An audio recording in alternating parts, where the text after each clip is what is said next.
Renato, saiu pesquisa Datafolha, diferença gigantesca de Lula em relação a Jair Bolsonaro, mais de 20 pontos.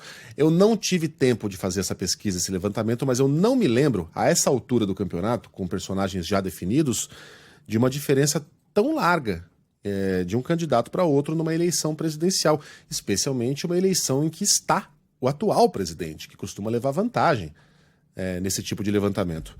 Renato, o que a gente pode depreender dessa pesquisa Datafolha? Bom dia para você.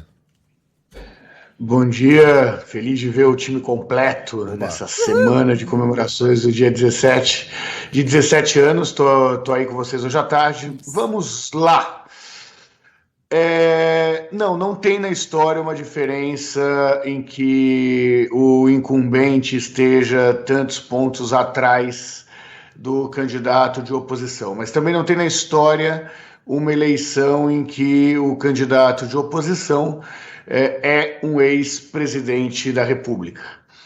O retrato do que essa pesquisa do Datafolha aponta é uma diferença muito grande, impactada pela percepção sobre a economia. Nós já dissemos aqui algumas vezes na coluna que a economia tem sido o calcanhar de Aquiles do presidente Bolsonaro. Nós já dissemos aqui na coluna também a inevitabilidade de ser esses dois candidatos a disputarem o segundo turno. Quanto que é muito difícil, em condições normais de temperatura e pressão, nós termos aí uma terceira via, né? A terceira via é muito mais uma vontade do mercado financeiro, uma vontade de parcela aí da intelectualidade, do que uma vontade real da população brasileira.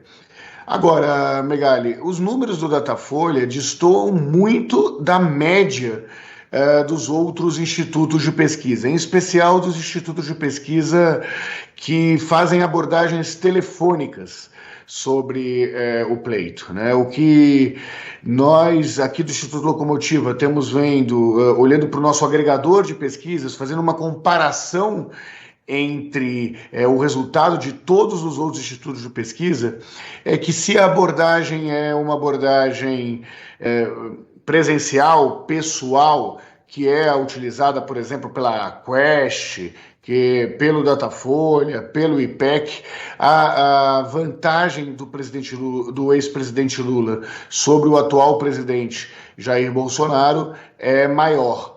Quando nós vamos para pesquisas telefônicas, aquela em que um entrevistador pega o telefone e liga para uma listagem de pessoas, o que nós temos observado é que o ex-presidente Lula tem uma vantagem menor sobre o presidente Jair Bolsonaro. Sabe que a gente estava falando sobre isso fora do ar, Renato, sobre essa metodologia? A própria Sheila levantou a seguinte questão. Normalmente, o presidente da República, as pessoas próximas a ele e alguns dos seguidores questionam os institutos de pesquisa. Será que não pode haver um tipo de rejeição? A pessoa, quando sabe que é do Datafolha, decide não responder, eventualmente? Será que esse tipo de coisa acontece? Pode interferir nas metodologias?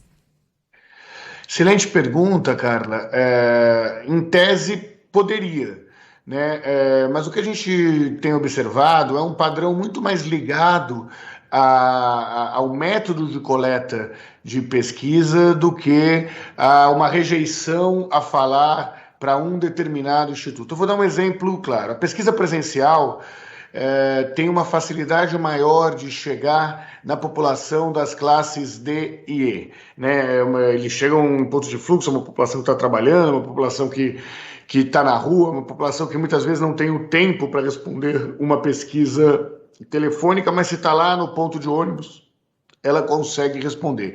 Essa é uma outra hipótese também para justificar esse tipo de entrada.